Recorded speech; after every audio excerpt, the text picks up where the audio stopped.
Assalamu alaikum. وعليكم السلام ورحمة الله. How are you today? Alhamdulillah, like every day, Ramadan's last days. Uh, So, Ramadan is really flying like, very fast. mashallah. Uh, okay, I think we're ready. Bismillah ar-Rahman ar-Rahim. Assalamu alaikum, everyone. Alhamdulillah Rabbil Alamin. Wa salatu wa salam ala Sayyidina Muhammadin wa ala ali kulli wa sahbi kulli ajma'in. Rabbi shrah li sadri wa yassir li amri wa akhlul uqdatan min lisani yafqahu qawli.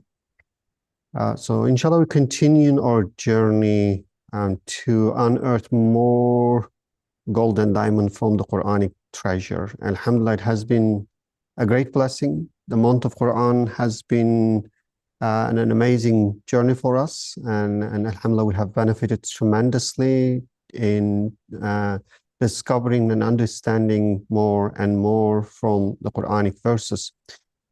We are still at the section that we are covering the definitions of Quran, and we are in the seventh category or seventh definition, in which that we look in the verses and reflecting on how those verses guide our social life, bring justice. So that's his main topic for us. Now, yesterday we mentioned that we're going to go through the area on human rights and multiple marriages, so multiple wives subjects. So we said that is normally considered to be a very touchy topic. But we said if we reflect properly on the Quranic verses, we'll perhaps see a very different wisdom in them, a message in them. To prepare for this, yesterday we largely focused on how we should understand our need and how everything is designed and arranged in a way to match our needs. In a way, our point was that we created with the fitra that we are needy, and our needs is actually our need is quite comprehensive. If we make a list, we almost need everything to the whole universe. We need the sun, we need the moon, we need the oceans, we need the rain, we need many things. And so in this regard, we are created with a very comprehensive list of wants and needs. And interestingly, that we find out that almost all of them are being met with very, let's say, kind and nice way. So, and Dr. Ali yesterday, he put it on the screen that when we really look at this arrangement, and obviously we should ask, how did we end up getting, the right fruit with right vitamin, right food with right protein, right water with the right minerals, right air with right, mix of oxygen. How did we get all of those? And this is very dynamic. It's not a one-time thing. And we see it's like a constant supply of fulfilling our needs and desire in a way that you find yourself in a palace, and then you find out whatever you need and want, it's constantly and continuously being supplied and resupplied as you run out of them.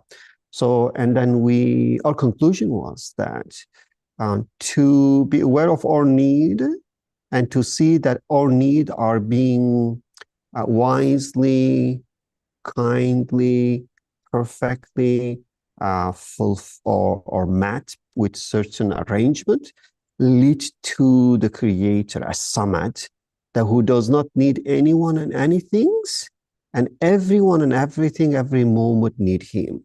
So in this regard, that we says basically to be aware of our neediness, to be aware of our dependence, to be aware of our weakness is a real strength, because that's all lead to the Creator. And this is all designed in a way to find who is the one who provide all of this to us.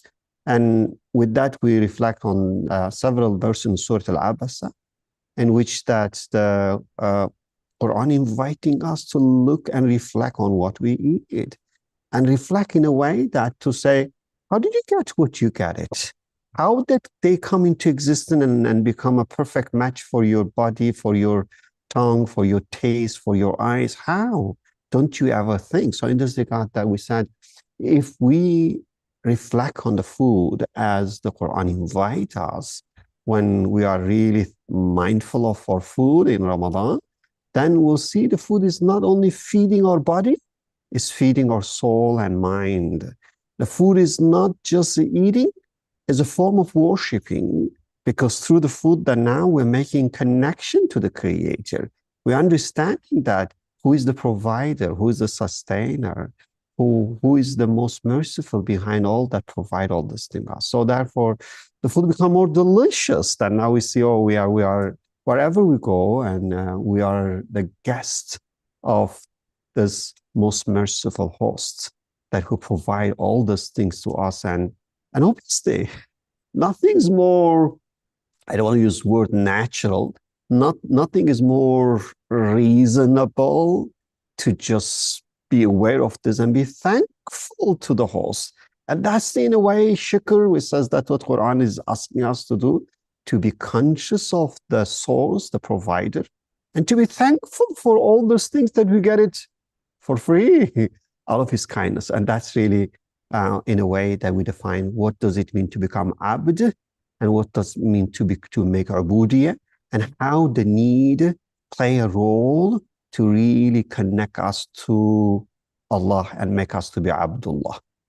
And I think that's what I can. And today we said, and when we're ending, Dr. Ali said that this was all necessary to prepare the mind for the most challenging one coming tomorrow. That's what he's saying. Let's see what we have it for today. Thank you. Thank you. Beautiful summary and introduction. Now, we studied yesterday, as Dr. Najat summarized it. Let's go step by step now to the very, very important subject where the Muslim population really feels weak. And that's their weak spot. So weak point, soft spot. So we'll start this. What are we expecting from the Quran to teach us? Just a summary. I'll just read it. I won't take your time because we have been emphasizing on this. While reading or trying to understand the Quran, we should never, I would say, we should never ever forget this difference between revelation and human-made secular civilization. Comparisons. The Quran speaks to human beings and teaches them how to put their body, animal, is a living being. I'm not using an insult to an animal. No, a living being, animal side of human being, side under the administration of their spirit, heart, consciousness, intellect, feeling side, whatever you call it. Though this service of the body, the human spirit connected sort of through this service of the body, the human spirit connects itself to the creator of these needs. As Dr. Najati beautifully summarized, we experience this in our daily life. Most people experience this at least 3 times a day or 2 times a day, but definitely we experience this, and we cannot do it without eating, breathing, drinking. Now, we learned that these are the means of connecting with the creator of the food I am using to feed my body. Just an excuse. Now, any civilization which doesn't Listen to and or, no, sorry, and or, uh, sometimes they mix up. Benefit from the revelation puts to administration of the spiritual side of human beings under the animal side. We saw yesterday that the Quran taught us that while feeding our body, we need to feed our spirit. What we need, eternal satisfaction. Not that I eat in the morning and get hungry at lunchtime and eat lunch and get hungry for dinner. Transient. We need what? Eternal satisfaction. Spirit needs eternal satisfaction. So the way the food is provided for us demonstrates the Creator's absolute infinite mercy. This means our spirit must be the master of our body.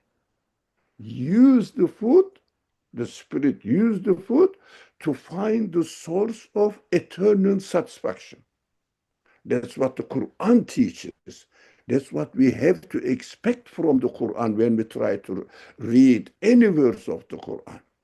The purpose of feeding the body to serve and satisfy the needs of our spirit. That is the result. I will repeat this. The purpose of feeding the body to serve and satisfy the needs of our spirit. Now, we should bear in mind we are getting ready and warming up to discuss marriage, gender relationship, family life, and the regulations of the Quran. Warming up. But without these introductory preparation, we cannot understand the verses of the Quran related to this subject. Now, this relationship, who is serving who, in the teachings of the Quran, demonstrates that I have to use my bodily needs in order to satisfy my spirit. Body, so the spirit must ride the body. In secular human civilizations, body rides the spirit. I need food, I have to get it. That's it. Work for only making money and buying nice food and eating. Look, the body is riding the spirit. Here we go.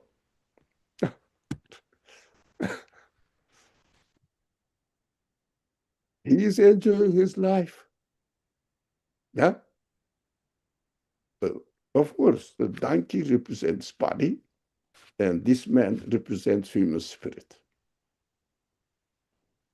It is, I really like that. Summarizes everything. The contrary. Thank God who employed this donkey to serve me and to get to know your mercy. Right? Especially horses. Donkeys don't show much, as far as I know, not the expert, of course, their happiness when their owner rides them. But horses does. Those people who are really dealing with horses and having some sort of experience with horses, they have, like human and dogs, human and cats, and horses also the same. Cats are employed, uh, donkeys are employed, dogs are employed, horses are employed. This shows that human beings not exploit animals. No, no. Now, donkey shows human bodily needs. The person who's riding it shows spirit. So through riding the donkey, man is thanking the creator of the donkey and knowing that he is so merciful, who really loves him. He gives some creatures to his service as the whole universe is created for him. I think this summarizes the subject, but of course we will relate the subject to sexual uh, hormone, human sexual needs. All right. Dr. Ali, may I interrupt you? I think I like your pictures. So we can go back. I want to add something to that. This analogy. I think it's this thinking of body and soul and try to see what is the best way. It has been around for a long time. It reminds me of something from Plato. In Plato, he used the analogy of two horses, and that you have this like a vehicle, and essentially carried by two horses. One is white, one is black. And he used the white black representing the soul and black one representing the animal side. And he says the black horse try to drag you down to the earth, and white horse try to drag you up to the heaven. And he says life is all about which horse is in control, whether it's the white horse is in control or black horse is in control. So, and in this regard, he defined human life as a struggle between these two dual things, that which one gain strength and which one become, in a way, dominant in your life. And I think here your analogy is similar in a way that you're saying either you feed your nafs, your animal side, that basically you serve it that, and the soul becomes subservient to this, or you feed your soul and your animal side become just a horse or donkey for your soul to carry to your destination. It seems like that's as a human being, we always try to really understand our, struggle in life and see how we can put it, this conflicting desires within us. That's why I really like the analogy. I thought it'd be good to really bring that as well. Destination is connecting our needs, spiritual needs. I'm taking notes. Spiritual needs to the creator of these needs, and the universe is a means. Everything is a means to connect. So multi-functions are fulfilled through family life in the teachings of the Qur'an. Multi-functions. A comparison. Secular civilization reduces the men and women, nowadays any kind, confusing. People don't have satisfaction. So they are really going here and swinging here and there, which kind of ways that I can find to satisfy myself. But under this position, impossible to satisfy yourself. Yeah, first you have to change your worldview, man. So nowadays, now a women-women relationship, the secular civilization reduces the men and women relationship or any kind of a partnership. Nowadays they call it partner, to sexual satisfaction only. Civilization, although the administrations know that healthy family is needed for the next generation, but mentality that teaches this administration is contradiction. You can do anything you want. Not within a limit, of course. The limit means not harming others, etc. But not giving the worldview which really teaches, educates human being that we should serve society through a healthy way, human way. So boyfriend, girlfriend relationship with no commitment, no responsibility, no service to human life, and healthy society. Now, I don't know, everybody has different environment. I living here in New York, uh, no one really is, not many people are willing to establish a family life so that they will say, I am free to do, I don't want to commit myself, and get together to satisfy your animals need, animalistic needs, sexual needs in this way. And that's it. That's what we are.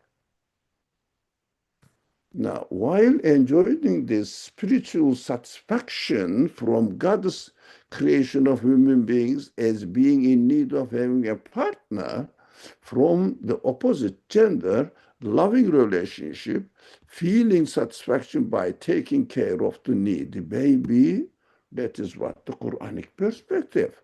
At the same time, human beings are employed to serve the human race to reproduce and fulfilling many other personal and social functions. Everybody knows that if you want to have a healthy society, you have to have a healthy family life. Everybody knows it. For example, I don't know other places what they are doing, but in America, the government is supporting people to have a settled family life. So, for example, if you want to have a family life, they encourage, if you have a child, they give support in some uh, countries, whatever you do. If you have a child in, I think in Scandinavian countries, I heard, if you have a child, definitely government supports you, gives you financial aid. Here also, they support you. For example, if you say, I am going to have a house, it means you are going to settle down, not a tenant going, moving here and there and living in one room. It is fashion now in New York, living in one room. People are renting out their rooms to single people, single persons. Why? They don't want to get married. So they are encouraging by supporting those people who want to buy a house. So if you say, I'm going to buy a house and I'm going to stay there, state supports you, reduce their rate for you. That is human. But civilization, the mentality is secular. Secular mentality cannot produce a healthy life. Here is the result, especially in Western societies. Okay. While experiencing the manifestation of mercy, affection, love, tender care, and care, spouses are, sorry.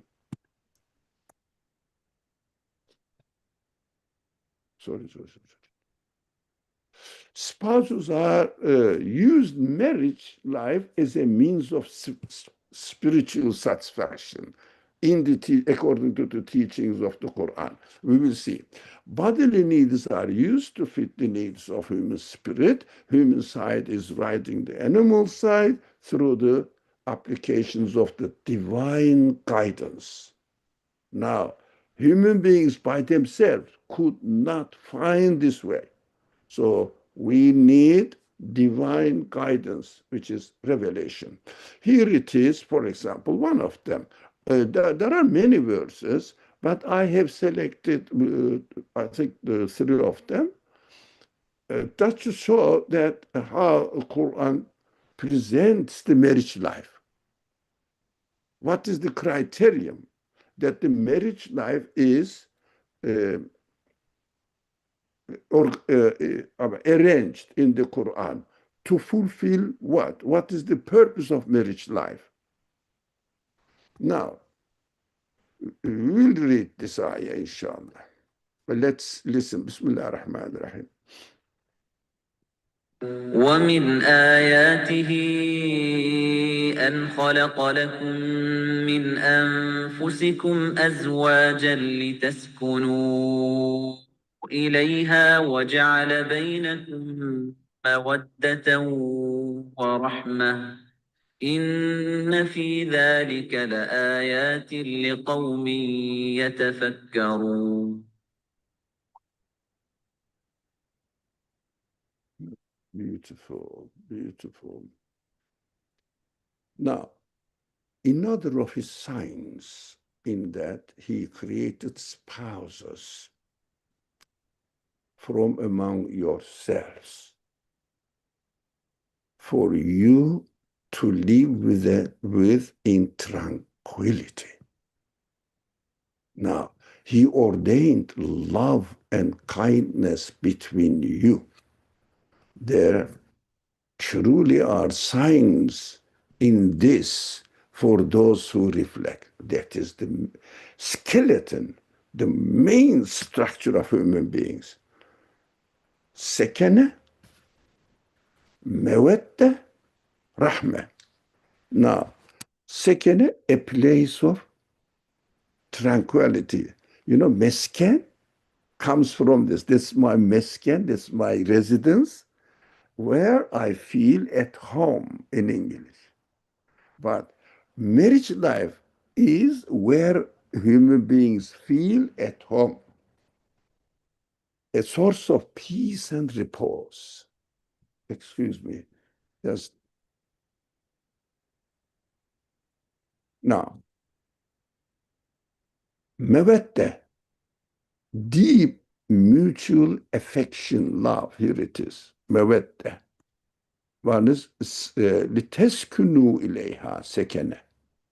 And now mevedde, mutual affection, affectionate love, and rahmah, compassion and tender care. Here it is.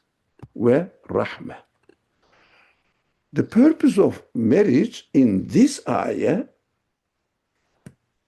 to fulfill three spiritual needs: tranquility, peace and repose, mutual affectionate love, human relationship, and compassion and tender care, rahmah.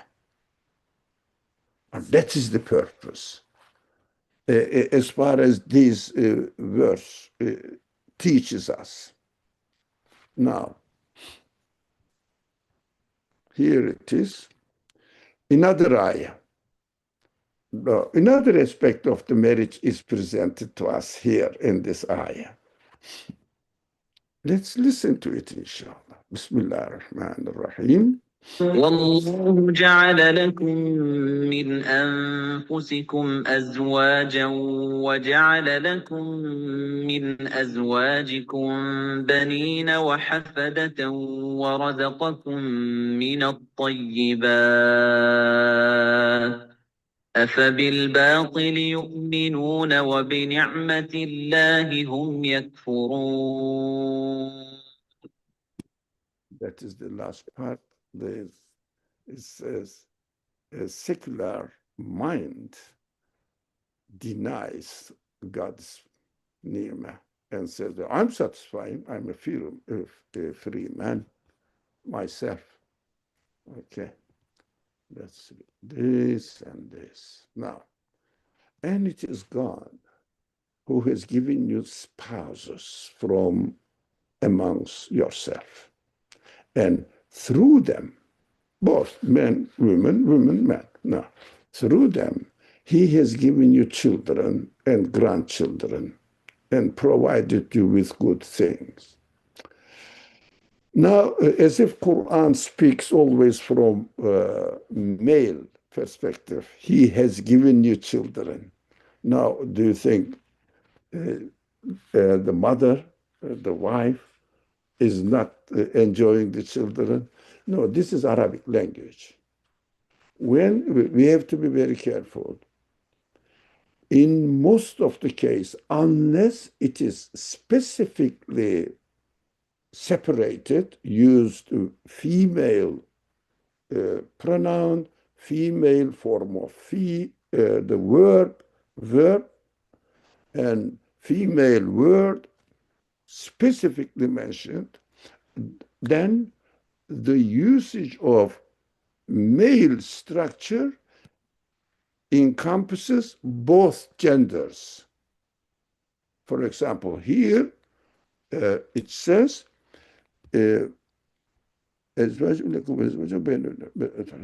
رزقكم من طيبات جعل لكم من أزواجكم والله جعل لكم من أنفسكم أزواجا وجعل لكم من أزواجكم بنين وحفدة ورزقكم من الطيبات. As if Quran is speaking to men only. No. When Quran speaks that's the language, nature of the language, with the male or masculine form includes both, unless it is specified. Now, this is another thing, that when we see spouses, we always say wives. No, wives and husbands, depends on the reader. No. Now here, the children are provided protection, care, love by the family life, and have a healthy social life. Bringing up the children in a loving family atmosphere, which children are created in need of. Now, care for the parents, and also while experiencing the child, baby, taking care of the baby, the parents are now in their strong life. Now, as the Quran says, we created you with weakness, and then we created you with the power, gave you quwwah, power, and then we created you weak again. It's a beautiful verse in Surah Rum. Allahu alladhi khalaqakum min da'fin thumma جعل من ضعف بعد من جعل من بعد ضعف قوة ثم جعل من بعد قوة ضعفا وشيبة. It is in Surah Rum. Allah created you with from the position of very weak baby, and then created you with a strong, powerful position, young man, like Dr. Najati or most of us here. And then after this powerful situation or strong body, the creation, Allah says, we make you weak and shayba, like me, old man, needy. Now, this is how we are experiencing. While we are feeling very strong, that is the wisdom of creation. It's perfectly arranged. And men and women are more productive.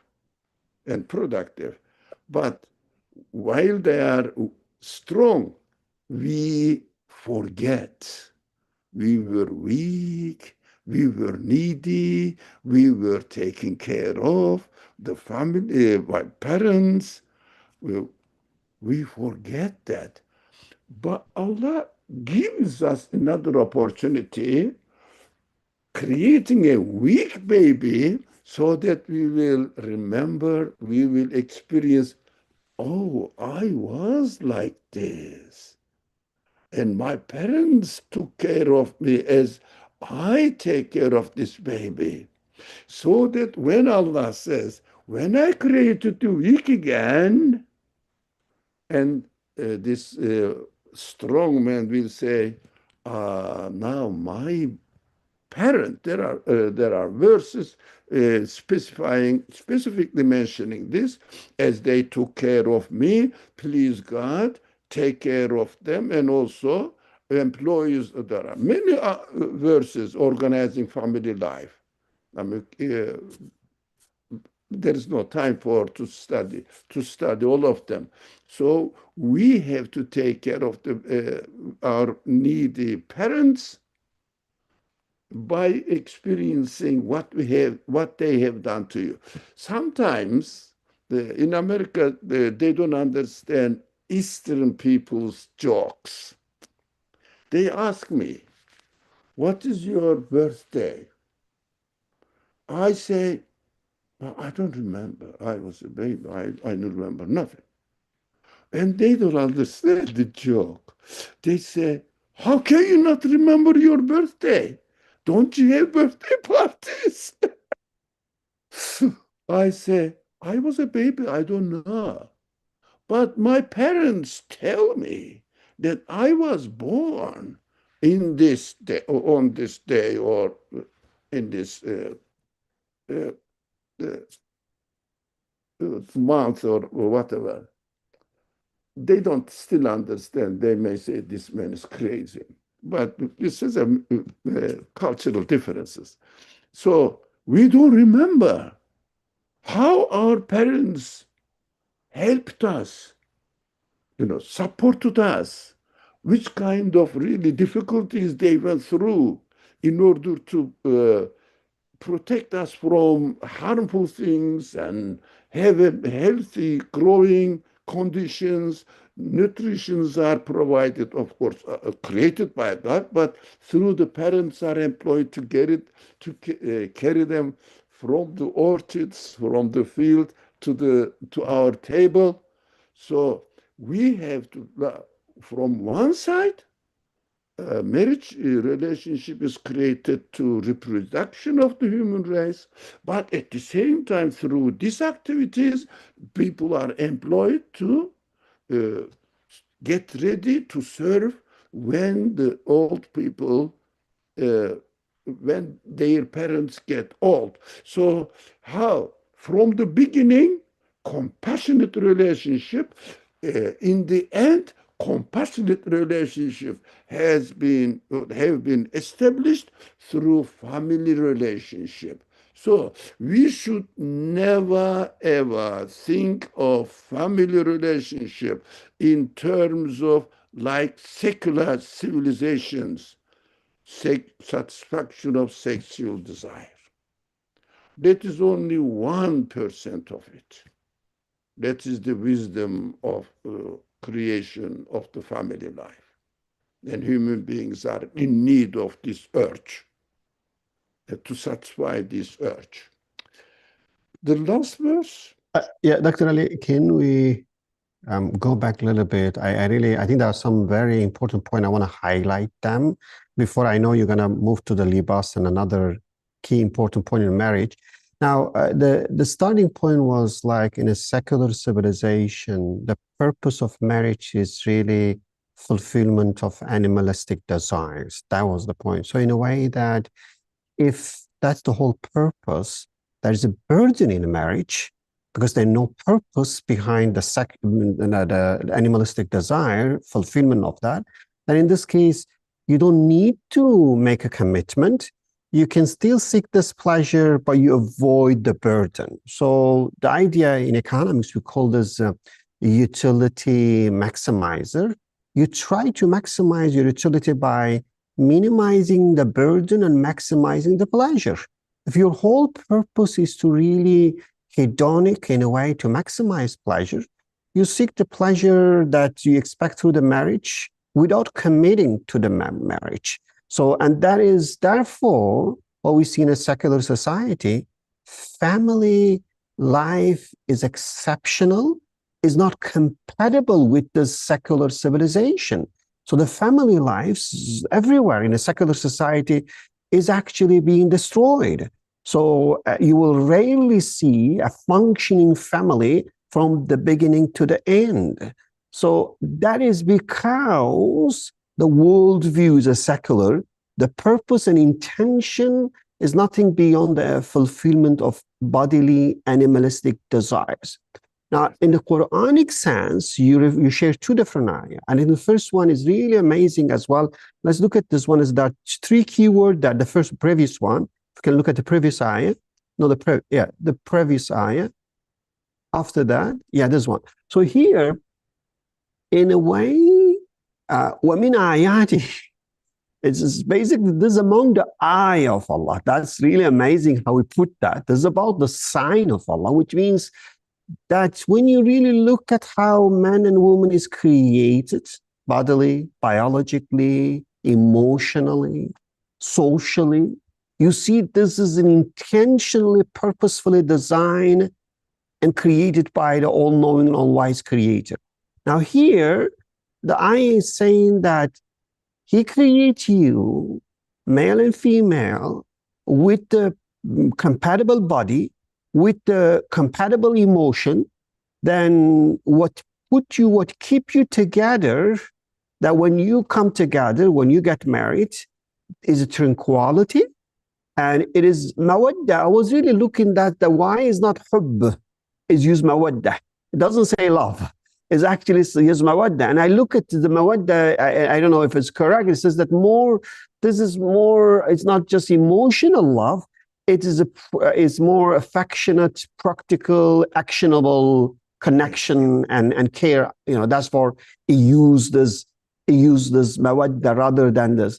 Now, to me, when I was reflecting on this verse long time ago, the most amazing part was the rahmah. The rahmah is that because that part, why you need to mention this in marriage?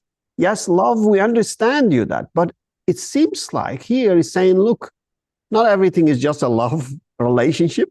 You need care, you need compassion, because you, as you travel together in this journey, that you will need help from each other.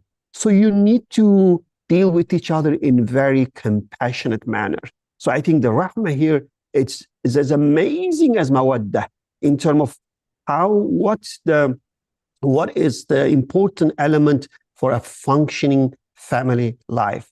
Then the next ayah that you brought it is in a way pointing to the function of family, that in one way is raising children that you're blessed with that. By another way, as you put it, is actually the practical lessons to remind you your weakness and to remind you who is the one take care of you and your baby. Because essentially, we are all like a baby, but we become forgetful of that.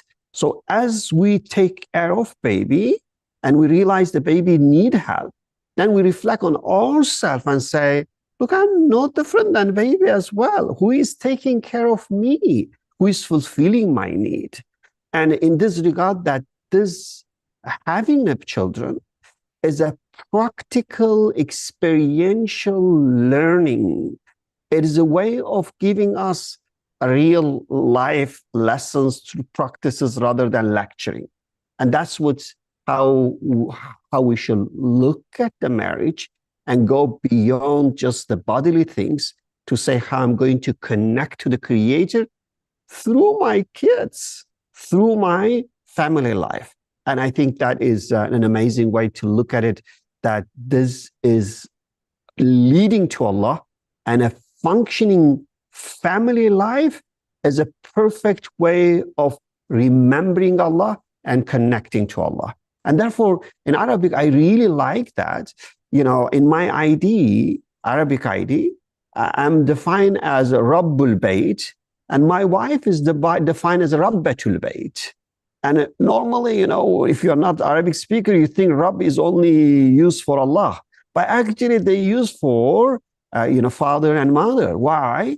Because Rabb is the one who take care of those kids at home and raise them, which means now I understand the Rububiyyah in the best way through my own family life by raising children in this regard. So therefore, I think if we look at this way, then the marriage and family become completely a sacred, a divine ayah through which that we learn lessons and connect to Allah.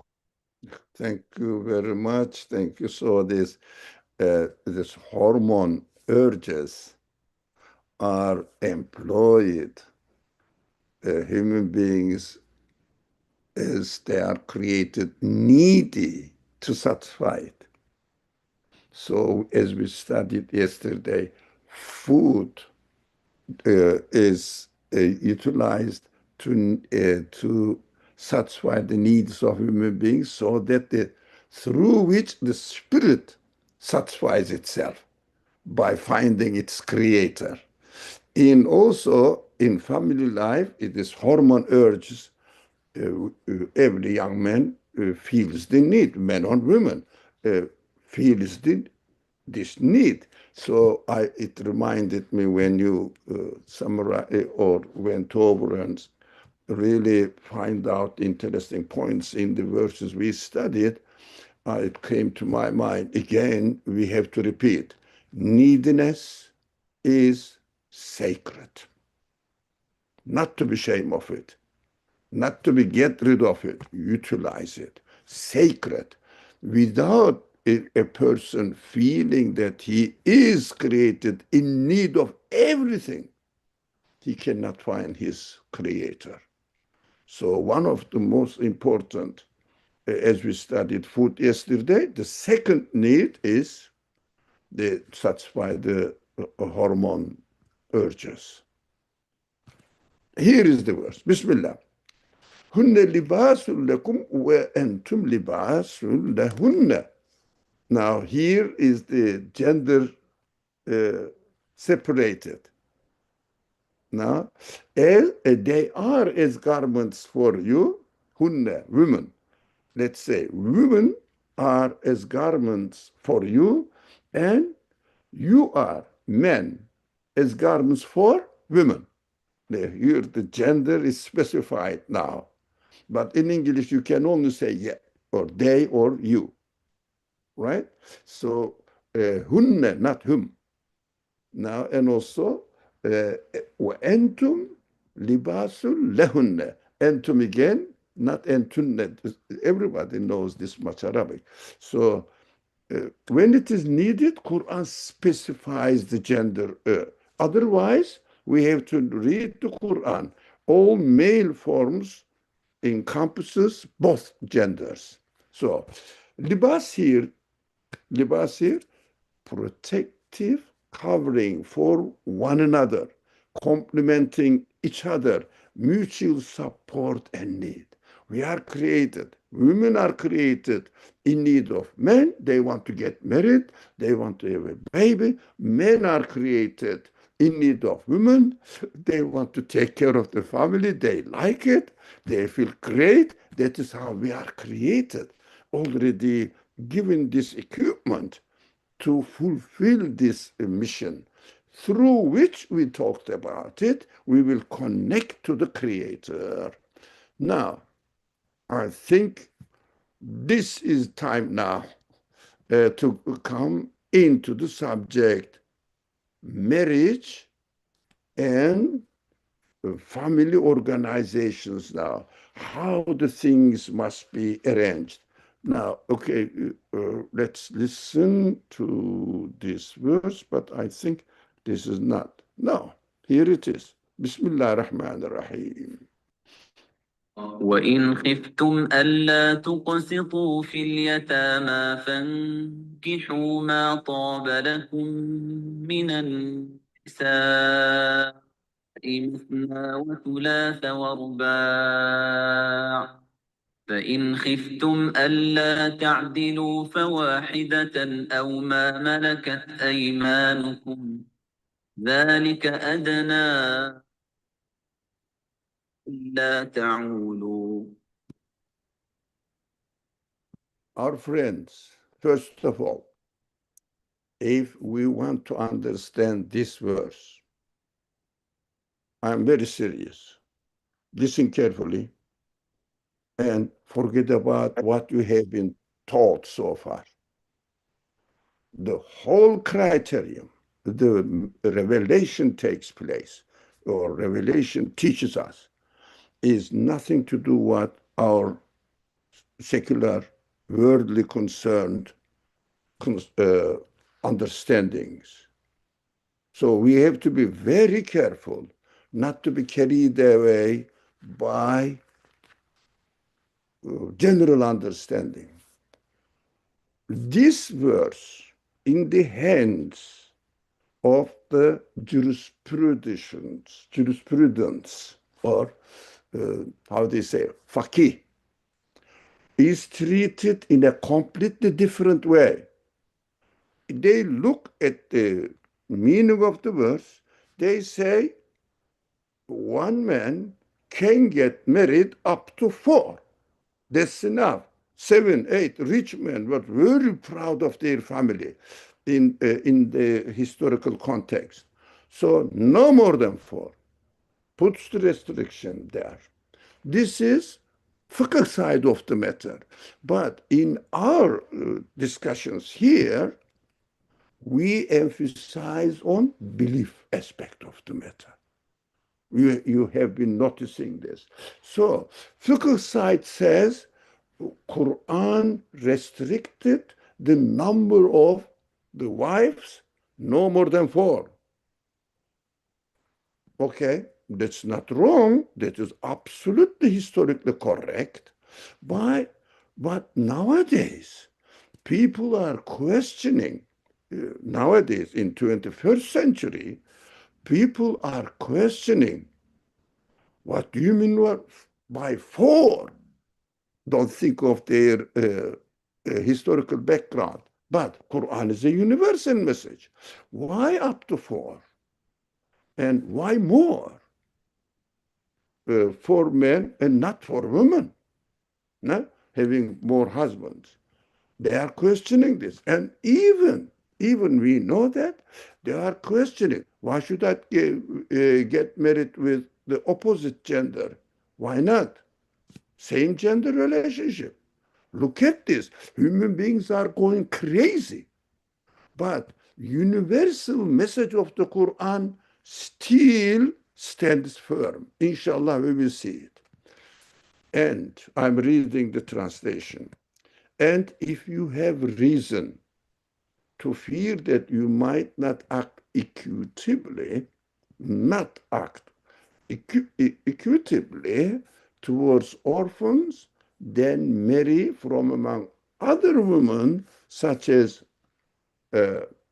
are lawful for you. Not everyone, lawful for you. Not married, your auntie, for example, your daughter or mother, no. But lawful for you, even maybe if it is needed, 2 or 3 or 4. But if you have reason to fear that you might not be able to treat them with equal fairness, then only one. No? فَإِنْ خِفْتُمْ أَلَّا تَعْدِلُوا فَوَاحِدَةً. Only once. What does it mean? We will talk about it a lot, maybe today not enough, but this is the key point. What is the, might not be able to treat them with equal fairness? Now, then for example, somebody is married and wife is there and getting old after certain age, and he feels financially strong. What does he do? Goes and prefers other girls on the basis of what? Young, attractive beauty. The other one is now. Is he keeping the really fair treatment? No. Can he treat fairly? No. Why? Preferred another one for other reasons, for secular reasons, for just hormone urges, to satisfy their hormone urges, have a better, according to men's desire, younger one, or for another, and a good position, status, whatever it is. But Fairness is important. What is the criterion for fairness? We will see in the occasion of the revelation, Esbab-ı Nuzul. So what is the condition that this verse is regulating now? Now, from among those whom you rightfully possess, they will make it more likely that you will not deviate from the right course. Now, here comes here. Context of revelation. Do you think, shall we go into it? Do we have time, Dr. Najati? We have Okay. 5 minutes, but I feel like you can, yeah, I think you can briefly maybe address that, but we can go over it again tomorrow. Maybe, I think briefly you can address that. Yeah. But We have it 5 is the minutes. key point. It is the key point. Now, context of revelation, the social and economic problems, all right? After the Battle of Uhud took place in 625, many Muslim men had died. They were martyred, leaving behind widows and orphaned girls, boys, whatever. Some guardians were misappropriating the orphan girls' property and marrying them without paying proper dowries just to inherit the possessions they have on theirs and not giving their rights just to satisfy their hormone urges, sexual desires. This was the direct context of this verse that we read only the third verse from 1 to 3. It is in the surah of An-Nisa. It is very interesting surah.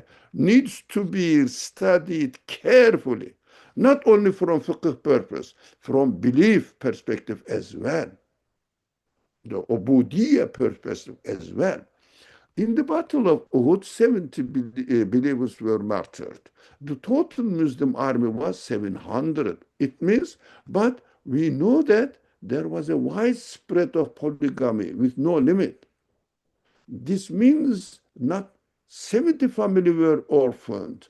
Most probably much more than 10% of Muslim population became widows and their children orphaned.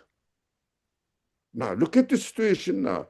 Quranic response. By responding to this specific situation, the Quran established its universal legislation limiting polygamy with the condition that the second, if needed, up to 4, not more, marriage should not be on the basis of preferring one over others.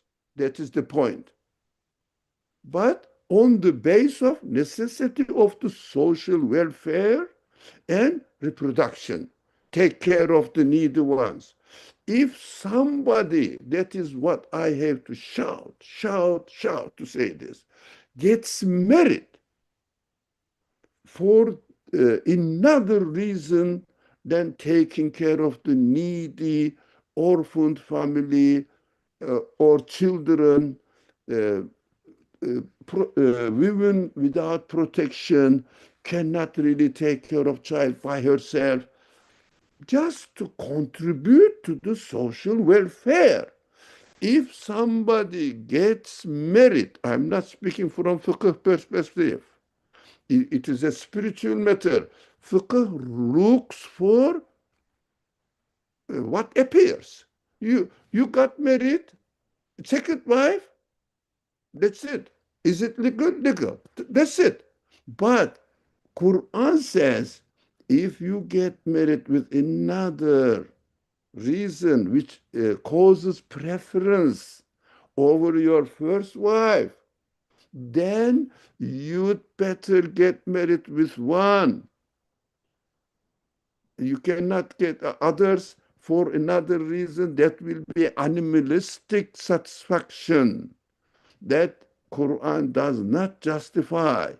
But fiqh cannot go and see your intention. Fiqh cannot go and understand your feelings. Fiqh look at what you do. That is what we should not read this verse, not only from fiqh perspective, but from spiritual belief teachings of the Quran. All now.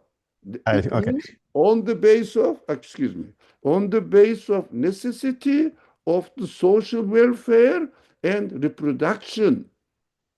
At the same time, making financial justice a prerequisite and establishing orphan rights who are left with no protectors.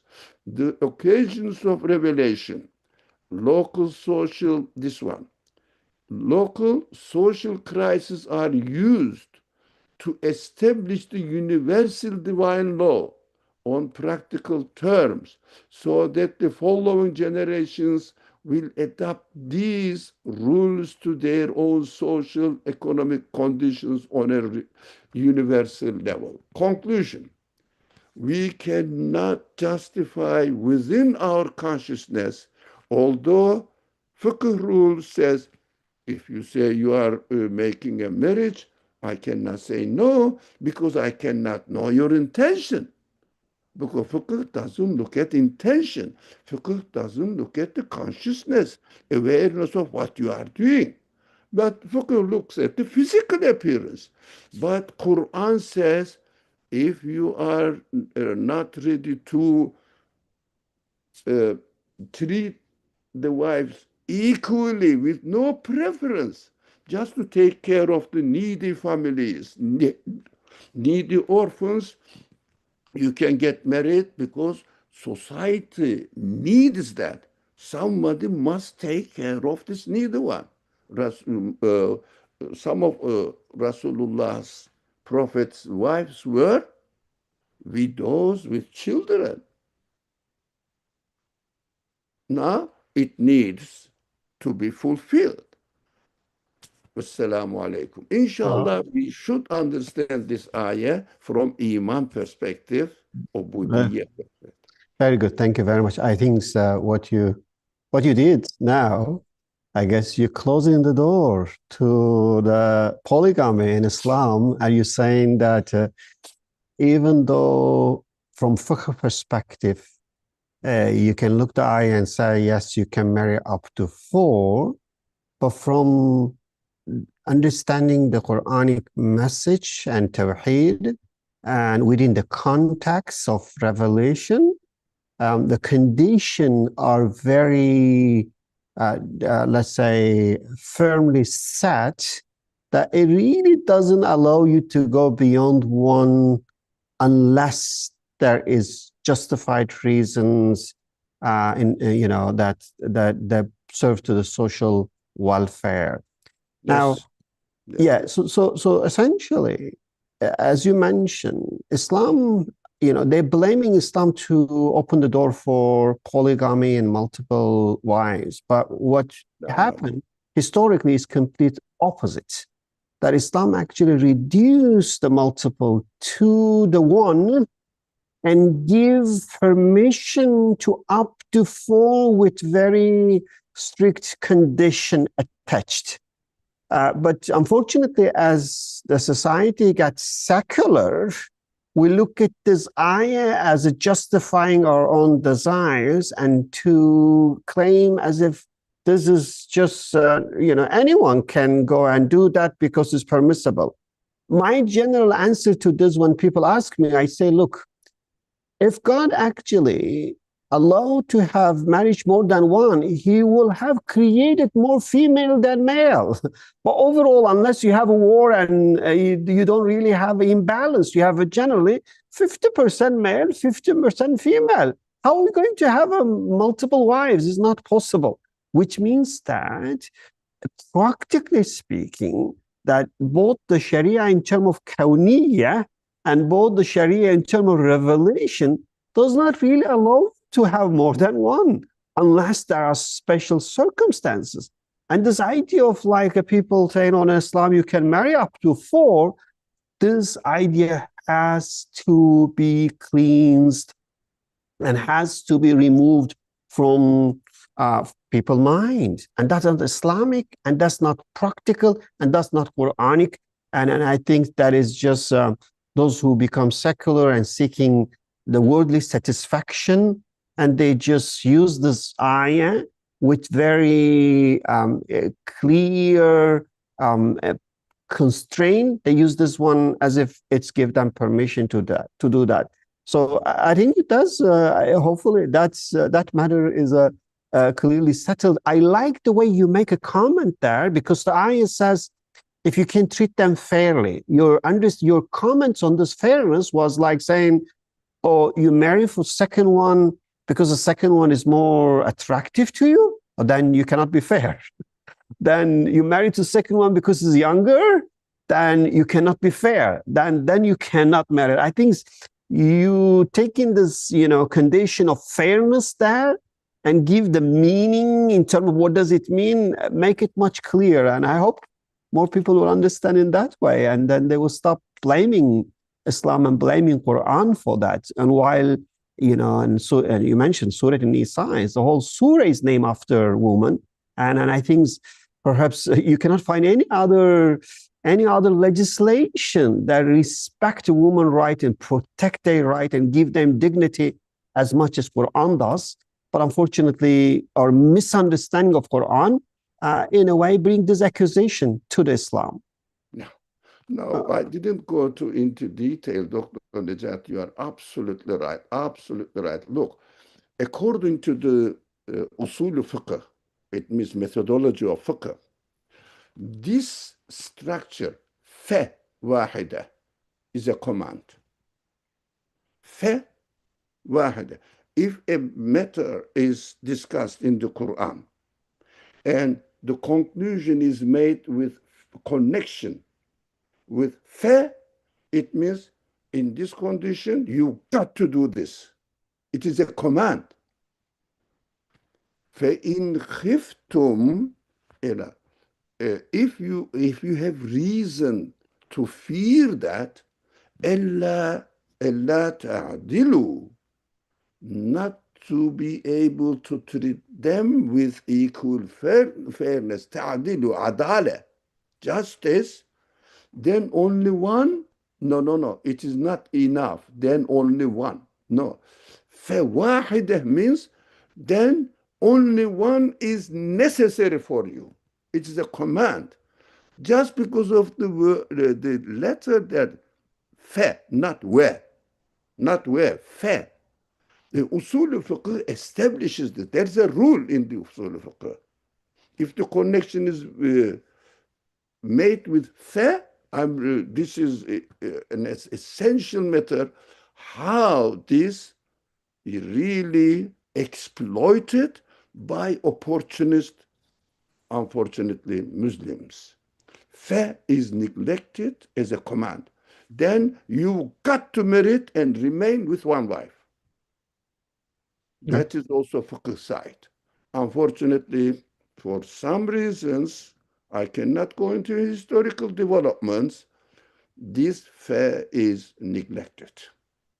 I'm a little bit disappointed with the Muslim society, unfortunately. In practice also, ridiculous. We say, it is Shari'i. Why did you get married with the second man? Did she need protection? Does she have any children that she cannot support, so you are taking up the responsibility on you? Why did you get? It is younger. It is more beautiful. It is much better educated. Then you are disobeying God's command by getting married and using or exploiting the fiqh permission. It has another wisdom. This is an essential subject, Dr. Nejat, as you emphasized on it, but we don't have time. Otherwise, I am a little bit excited about this ayah, how it is misused. Bismillah ar-Rahman ar-Rahim. Subhanaka la ilma lana illa ma 'allamtana innaka antal alimul hakim. Wa akhiru da'wana and alhamdulillahi rabbil alameen. Now, tomorrow we are going to study Shura. consultation, inshallah. Assalamu alaikum wa rahmatullahi. Alaikum salam. Thank you very much. Thanks, everyone, and see you